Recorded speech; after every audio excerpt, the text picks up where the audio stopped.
Hey guys, how are you all doing? It's your girl Cindy, and I'm back again today with another gist. I trust you guys are doing great. Thank you so much for clicking to watch this video. So I just want us to see this video today. This black woman was asking white people this question if they ever asked their parents or grandparents if they bullied black kids going to school when integration happened, and some other questions. Please check this video out. I have a question for white people. Do y'all ever ask your grandparents or parents if they ever attended any lynchings?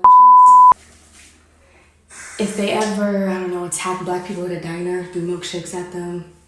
If they ever attacked and bullied black kids going to school when integration happened?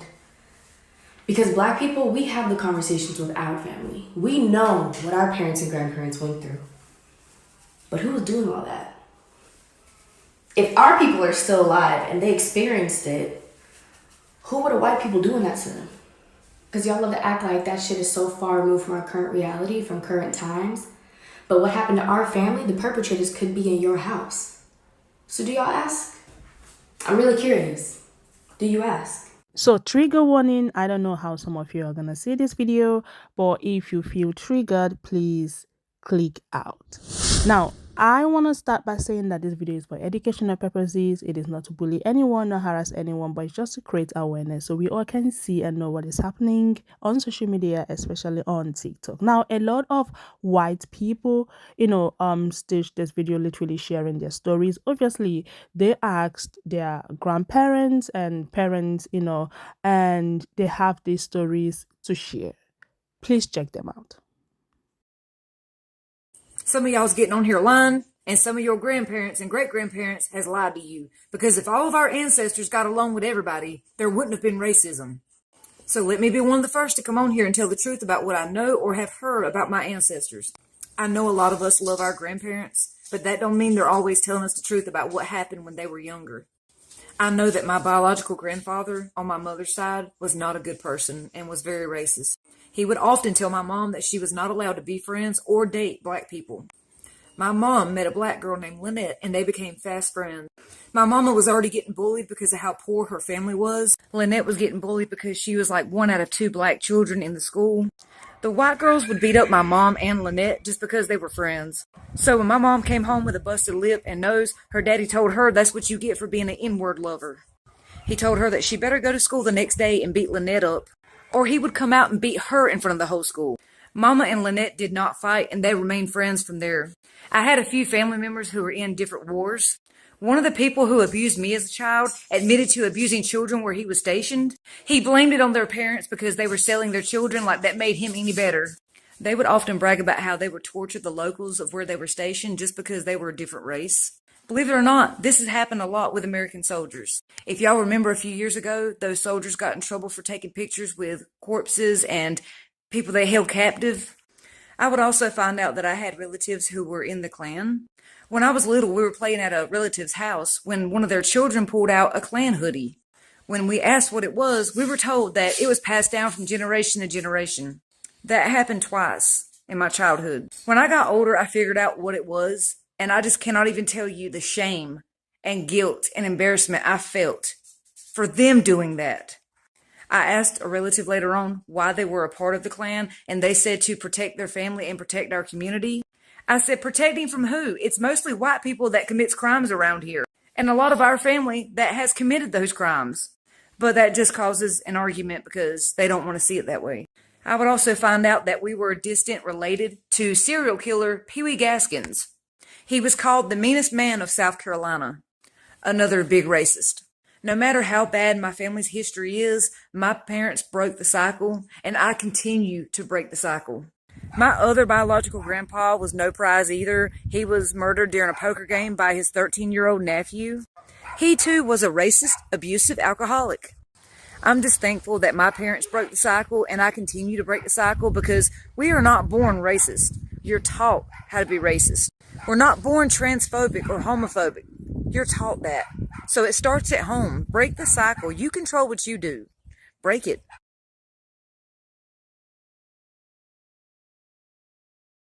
So when I first saw this, it literally blew my mind because, I'd never ever thought to ask my grandparents that. And I was lucky enough to have grandparents that are very open-minded, and like when you talk to them about stuff like this, they're not just like, it was a different time, you know? And for context, where I grew up was a really, really small town in Missouri, and my grandpa grew up in the exact same town, and my grandma grew up in a town over. So, like, we're pretty secluded. So I called my grandma up, and I asked her, and I was like, did you ever witness anything like that? Like, did you ever attend anything like that? Like, you know, what's going on? And she basically said that because of the small town that she grew up in, there wasn't, like, really any black people to, like, remember stuff like that happening. But she can remember one thing, and in the town that she grew up in, there was a curfew only for black people that when nightfall came, they couldn't be out. Like, at night, they couldn't be out. And it was a law. She told me that it was a law. It wasn't just like some unspoken rule. It was a law in her town. And that was just insane to me, because I've been to that town multiple times throughout my life, and nobody talks about it, ever. And I don't even know if anything happened in my town because nobody talks about it, ever.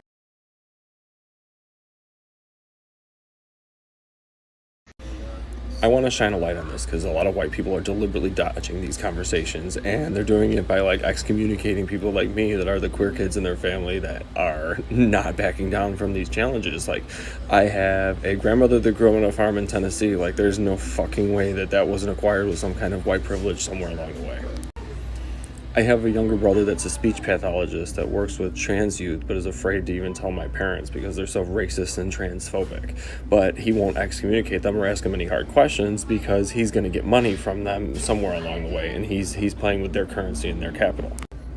My entire biological family would not have an existence without their superiority complexes and their white privilege and thinking that they're better than everybody else. And it's a white figurism too. It's absolutely disgusting, and I'm excommunicated because I bring it all up and call it out their bullshit.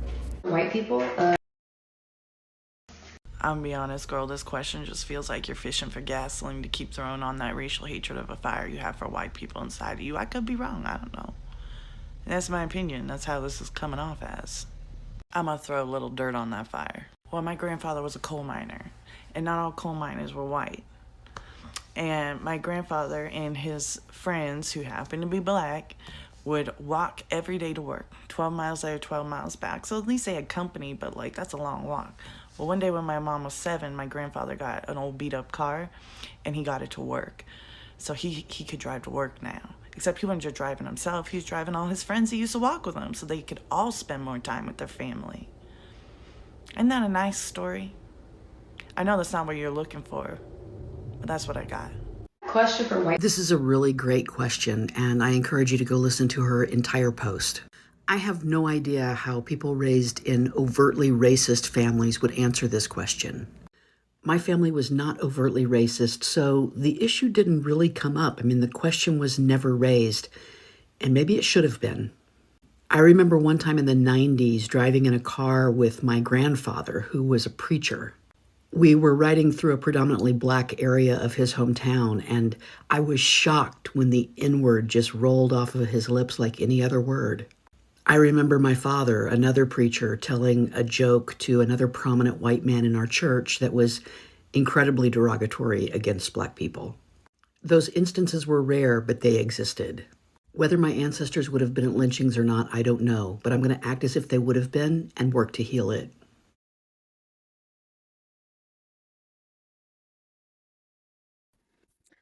This is an amazing question. Thank you for asking it. And no, I did not ask my grandparents if they ever attended a lynching or threw a milkshake on people at a lunch counter or were there in the crowd jeering as others did it. And I should have. It should have occurred to me long before now. I mean, I sat through history classes in college. It should have occurred to me 2 decades ago, at least, when I was in college. I apologize. It should have occurred to me to ask that question before I saw your question, because your question actually sparked a memory. See, when the demographics of my grandparents' neighborhood began to change, my grandfather got together with other deacons of their local Southern Baptist church who also lived in the surrounding neighborhoods, and they decided to become a neighborhood watch just amongst themselves. And I don't know if he ever called the police on anyone. I don't know what they did as part of Neighborhood Watch, other than they went around driving in their cars at night and talked to each other on radios. And there would have been a time when I was in college, earlier, when I would have said, there's no way that I'm descended from people who would have attended a lynching. There's no way. They wouldn't have done that. But your question and my own memory of the reality is that it's far worse than that, because I come from people who did the hunting. And it didn't occur to me until you asked me that. And no, it didn't come up in family discussions.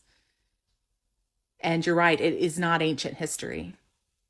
That grandfather passed away in the year 2000, but my last grandparent was here until 2019.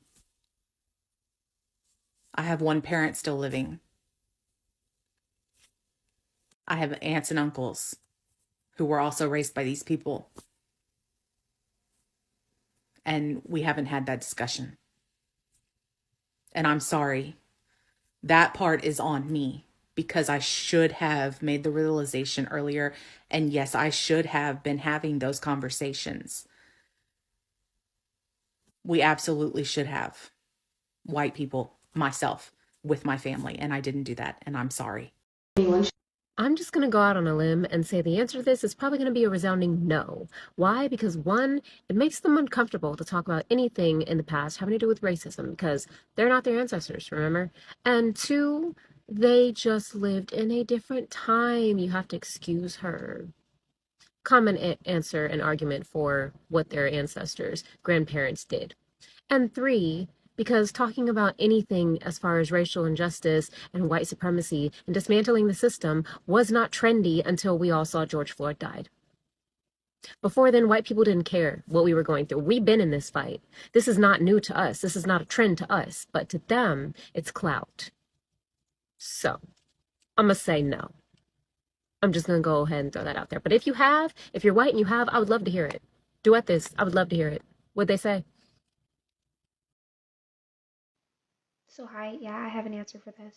We talk about it in my family because my dad was in middle school when his school desegregated, and he was on a integrated soccer team. When his family had the soccer team over for like a sleepover, my grandmother's brother called like he was in the Ku Klux Klan and they were gonna come to their house. It was a joke. My great-great-grandmother, we're pretty sure, was at a lynching when she was a kid. And my grandmother on my mom's side, her brother named his dog the N-word. So, yeah, we know those people are in our families, and we try to do things to, like... So the general answer is no, okay? But hear me out, dude. Most of us already knew that they were shit. You feel me? So, like, when I was young, I was, like, totally head over heels for this guy, this little kid, when I was, like, in first grade. His name was R.C. Smith. Holla at me. And he was a little black kid. And I pointed him out in my yearbook. And you know what my grandma told me? She told me, oh, no, you might want to pick someone else. Those relationships don't work. You know what she did? She cemented, I don't like her for that reason. They genuinely created a generation of white Americans that disassociate themselves from white America because of them and their hate. We love you. So I took some screenshots of comments from her comment section as usual, so you guys can see what other people said about the video. Obviously, some white people were so uncomfortable about this video and they went on and on in her comment. Now, some of them says, why do you always talk about this? Why bringing this thing up? It happened in the past. It's no longer happening here. Everybody's fine, everybody's good, there's no racism, you should just rest. Okay, then some of them were also happy to share their stories, what their grandparents told them and what their parents witnessed, because they asked questions like this. Now I see the reason or reasons why white people feel so uncomfortable anytime you bring topic like this up. Sometimes they try to be defensive, they try to shut you up, like you're not allowed to talk about it, you're not allowed to express it. I feel that some of them know, and that is why they always feel uncomfortable. Now, from the stories that they shared, the one that the white lady said that black people were not allowed to come out at certain time of the day, honestly, that really touched me. Racism is bad. Racism is bad. Can we start teaching our kids? Can we just start working on ourselves? The question that I always ask myself is this: will racism ever end? Will it ever end? Because this is 2024. A lot of things are happening, and thank God for social media that people were able to post stuff on social media. I saw a video where a white teenager, with his friends, stopped a black child, a black teenager. This white guy asked the black teenager to, kiss his feet. And they started, like, I don't know, the video was so gross, like I could not even bring it here. And this happened in 2024. Let's teach our kids to say no to racism. Let's start now. Let it start from you. What do you have to say about this video? Let me know in the comments, guys. And thank you all so much for watching. Don't forget to like this video, share, comment, and of course, come back for another video. I'm gonna see you all in my next one. Y'all take care. Bye.